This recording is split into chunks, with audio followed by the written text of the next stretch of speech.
anytime you see, this happens with points per pound per gallon, what we call gravity points. If you take a bag of dry malt extract, 1 pound of it, it has 45 points per pound per gallon. Meaning if you take that bag of dry malt extract, 1 pound, add it to 1 gallon of water, you're going to have a gravity of 1.045. That's 45 gravity units. So gravity units are used a lot in the math, so we don't have to say 1.0 all the time. Because once you start timesing that or dividing that, you got all this mess happening. So they always use it as gravity units. And it just makes life a lot easier when you're talking about something like IBUs, which are also in whole numbers. So if you had a 1045 beer with 45 IBUs, that would be BU to GU of 1, bitter. If it was 22.5 to 1.045, you would have a BU to GU of 0.5. That would consider that.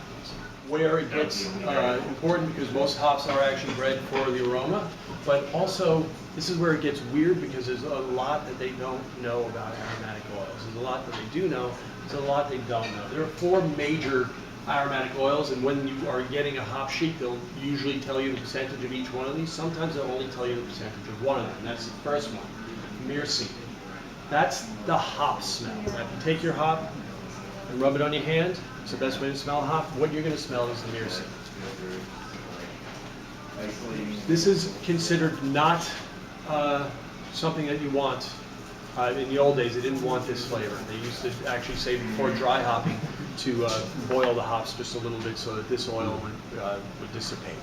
But this is the nose that Americans want. We want a lot of myrcene. That's that big hoppy dry hop. The thing with myrcene is it's very volatile. As soon as you throw it in a boil, it's going to be gone. So you're only going to really smell it in dry hops. So the hops that you smell, and you see people do this a lot, they'll take it up, they'll smell the hop. That's not the aroma you're going to get from your beer. It never is. Beer needs to be brewed. It's just no other way to really find out the hop aroma. The other 3 are, depending on what percentage they're in, will really depend on the aroma of the beer. And they are a little less volatile, but again, the aromatic oils are volatile, they boil off, and that's why we have the different hop additions. Even by adding hops at knockout, when you were done boiling, adding hops to the wort, you're going to still lose some oils that way. One of the things that we've been doing for knockout hops, especially if you're using a wort chiller, is chill your beer down to about 180 and then add hops. 180 is the point where isomerization starts and stops, so you're not going to get more bitterness, and your volatile oils won't boil off so much, so you get a much nicer knockout aroma if you cool the wort down just a little bit before adding it. You don't want to cool it down too much, because you don't want to start getting bacteria in there. 180 is also around pasteurization temperature. So we've done that several times with great results for really nice aromatic knockout when you didn't want to do dry hopping. There are other oils that form. One that you hear about a lot is linalool, which is a very citrusy, and it's actually what's in coriander. But the linalool and coriander doesn't come out until fermentation. Yeast actually break apart what's called, I always get this word screwed up, glycosides that are in coriander and break them into their aromatic compounds. So you'll get more of a citrusy aroma when it is fermented. So this is where fermentation is really important. Aromatic oils degrade from time, temperature and oxidation, they do. So freshness in the hop is so important when you're talking about aroma. It's got to be kept cold and not oxidized. So nitrogen barrier bags are great. That's why we use hop community, because they package their hops the best. And this is the nicest types of hops. Now I want to talk to you just a little bit about different aromatic things. I've been learning a lot about aroma, and as I said before, a single hop will have a single aroma in the beer, but if you put 2 hops in, the aromatic oils actually create different compounds that come out into completely different aromas in beers, and it's pretty amazing. So by adding different hops for aromatic properties, using 2 different dry hops or 2 different knockout hops, you're going to create a third aroma. depending on the type of hops they use. And this is one of the things that they know a lot about. Pack them up. They oxidize quicker, so they don't last as long. If you see with whole cones, a lot of times you get a package of them and they'll be turning brown already, even in nitrogen barrier bags. So you want to use them fresh. They have larger surface area, so they have a nice fresh aromatic. I like to use them for aroma, but they do rehydrate. Once they take the water out, you put them into wort, they rehydrate in the wort, and you end up losing some warmth. They have less utilization if you're using them for bitterness. That's what this is? Those are whole cone hops. Plugs are whole cone hops that have been just mushed down into a half-ounce plug. So when you throw them into your wort, they just turn into whole leaf hops. They're used more by breweries now. You used to be able to get them as a home brewer, but I don't see them anywhere. None of my distributors carry them. It's because you might as well use whole leaf hops. They're easier to store. There's a way of storing whole leaf into a convenient little hockey puck.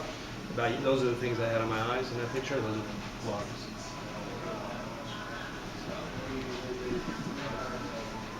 And then, of course, there are pellets, and that's what we are used to. They run the whole leaf hop through a hammer mill, and then they pelletize them. They actually shred it. Some people say that you lose aroma because they shred the lupulin gland, but I've used them for dry hopping with no problem at all.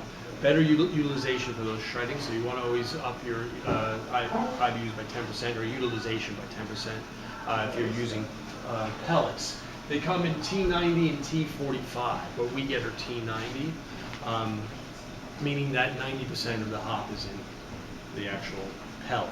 The T45s, they take mainly lupulin and less of the chlorophyll and stuff. It's more used by breweries. We can never get T45s, so we always have T90 pellets. So it's basically just crushed hop in a pellet.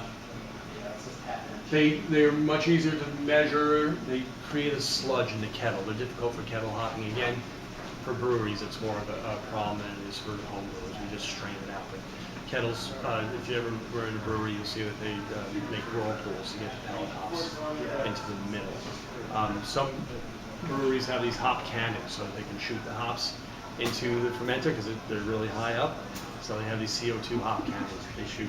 They call them a cannon, but it's just a way of shooting. Like the t-shirt cannon. Like a t-shirt cannon, yeah. Then there are extracts, and this is pretty interesting. There's more breweries using extracts now. A good example of a beer with a hop extract is Miller High Life. Another one would be Lagunitas Hop Stupid, or most of Lagunitas beers are using what they call supercritical CO2 extract. And that's a way of just extracting either the aromatic compounds or the alpha acids. So we've used the alpha acid extract before. We made 15 gallons of beer, and we only needed to use about 3/4 of an ounce of the extract to get us 80 IBUs in the boil.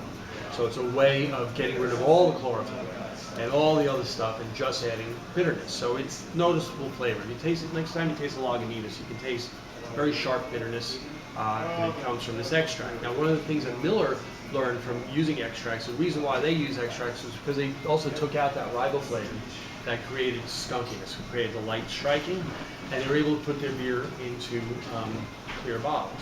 Now, the extracts are what they call hydrophobic. They are not soluble. They're like an oil. But what's left over after they do an extract are these soluble products. They call it hop spent or something. And it turns out that those glycosides were in that hop spent stuff.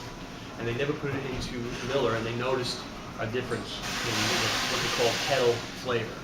By not having the glycoside, when there was the actual fermentation, they didn't get broken down because they weren't there, and so they lost the flavor that they would have had if they used hops. So they're now working on adding them back in, doing an extract that also has the glycosides in there. So that's where a lot of research is being done. That's why Miller is doing it, because they want to have clear bottles.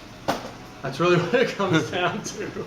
Is it the cut cost thing? It could. I'm sure there's a bunch of reasons why they have it. Part of the image, I think. You know, the yeah. that's fine. But the main thing is that they don't want to skunk their beers. We have a saying here called hopportunity. At every opportunity during the beer, you can use hops. But these are the ones that are traditional. People don't use mash hops so much anymore, but they used to add hops to the mash to help with lautering. Since it's not enough temperature to isomerize the hop, it doesn't really give any flavor. There's some controversy to it. Russian River tried it for Pliny the Elder and felt that the beer was so hoppy as it was that they didn't notice it was a waste of time. They didn't really need it for longer. But you know, I've never done it. I've had a client use it once. I don't know if it did anything. But first wort hopping is something that people are doing quite often now, and that is during the sparge into the kettle. You add hops, and this at this lower temperature and this higher pH, it actually gives allows the volatile oils to actually stay in the actual water molecules, and it's actually like a 20-minute aroma addition. It gives a very soft sort of aromatic, and we like to use it in our British IPAs. Even as a extract brewer, when you're doing your steep, you can add some hops during the steep. It would be the same as doing your first wort hops. So you see certain breweries using this addition. And it doesn't isomerize as much once it comes to a boil because they're already, the oils are already. Kettle hopping is what we all do. It's adding the hops to the boil, and generally you do it 3 times. One would be our bittering hop, and that's going to get all the isoalpha acids in, or whatever utilization you get in there. And then the flavor addition is between 30 and 15 minutes. That's usually halfway through the boil. So we get some isoalpha acids in there, but some of the flavor of the hop will actually stay in. Some aromatic oils too, but some of the taste. And then the aromatic additions are always at the end of the boil. And there's something called hop bursting that people are doing more now, which is adding hop bursting. And that's where they're adding a lot of hops at the very end of the boil without adding them as bittering hops. So by doing that, they're able to still get isoalpha acid. Let's say you add it around 20 minutes, put a whole bunch, but you get a lot more flavor and a lot more aroma. Hop bursting is a very specific flavor and has a lot of that chlorophyll taste. It depends on the type of beer. I've had IPAs, generally they'll add like 6 ounces of hop in the last 20 minutes and figure out what the IBUs are going to be from that. Still doing an hour boil. Again, probably getting better utilization because of the fact that the break has been boiled for that long before adding the burrs. It's a technique. You know, homebrewers get bored. So it's like, oh, how can I add hops? I'll throw them over my shoulder. That'll make it better. So, but traditionally it's, you know, during steps in the boil, depending on what you're trying to get as far as flavor and bitterness. After we're done boiling, you can run your hops through a hop back while it's still hot. If you're running it through some sort of plate chiller or some sort of counterflow chiller. It's just basically sometimes called torpedo. It's just a thing of hops in a holder that you would pump the hot wort through just to get some oil into it. Then you can dry hop. I'm sure we've all done that. Was where you add hops post-fermentation. And as I said, there's been experiments done with filtered beer as opposed to unfiltered beer. That the yeast, even in post-fermentation, even after it's done fermenting, will affect the flavor of the hops. By having a filtered beer, they say you get a more actual natural flavor that the hop gives as opposed to this biotransformed flavor that will happen with yeast.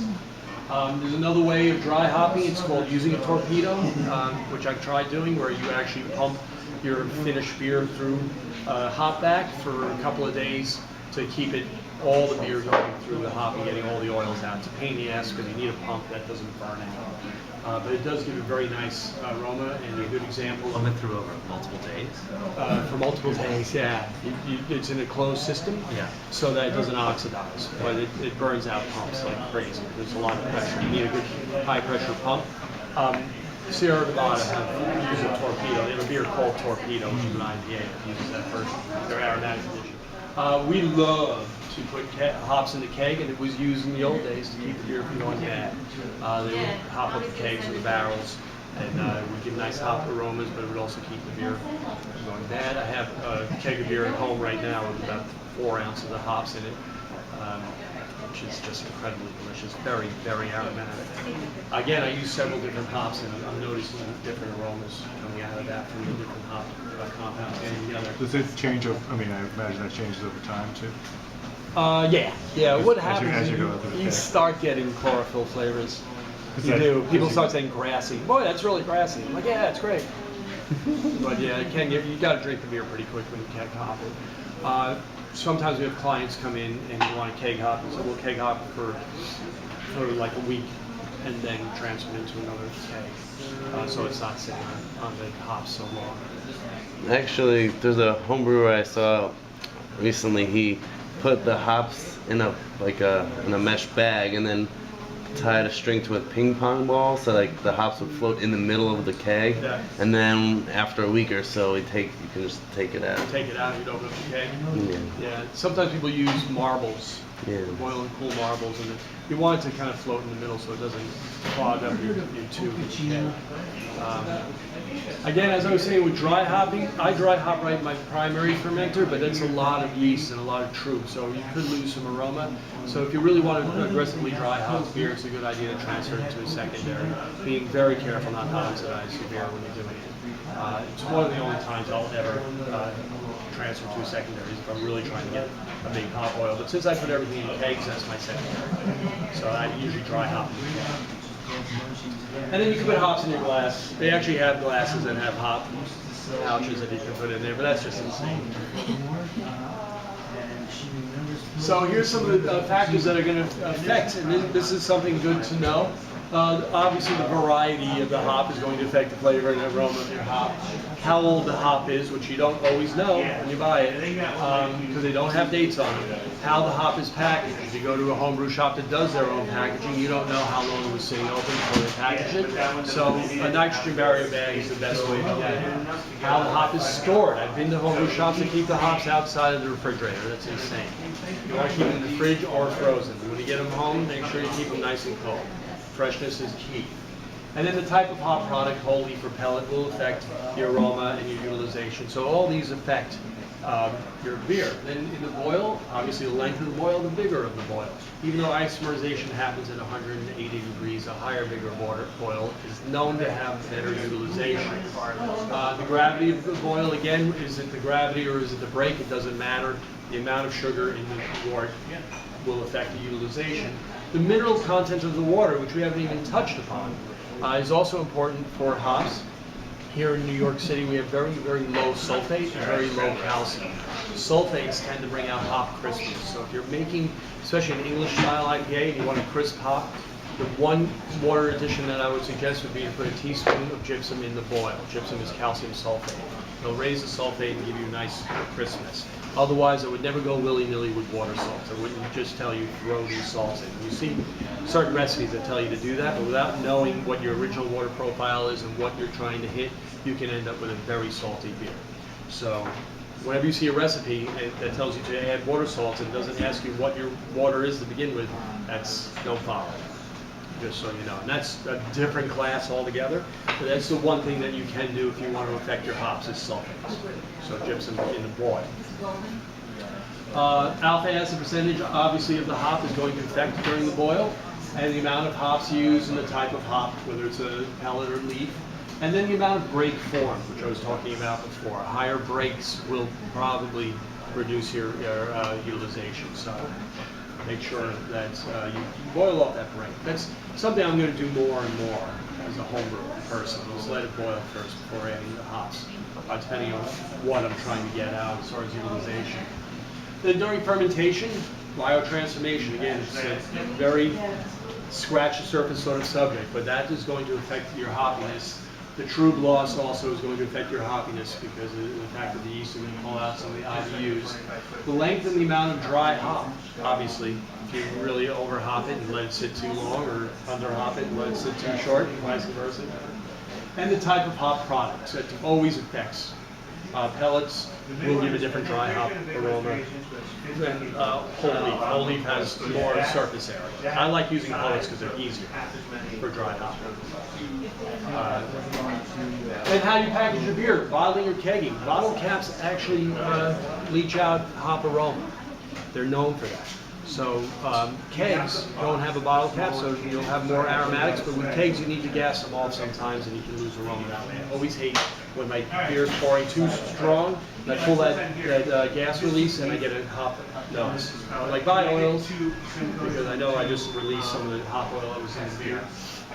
The age of the beer, again, you're going to degrade with time. So that's important.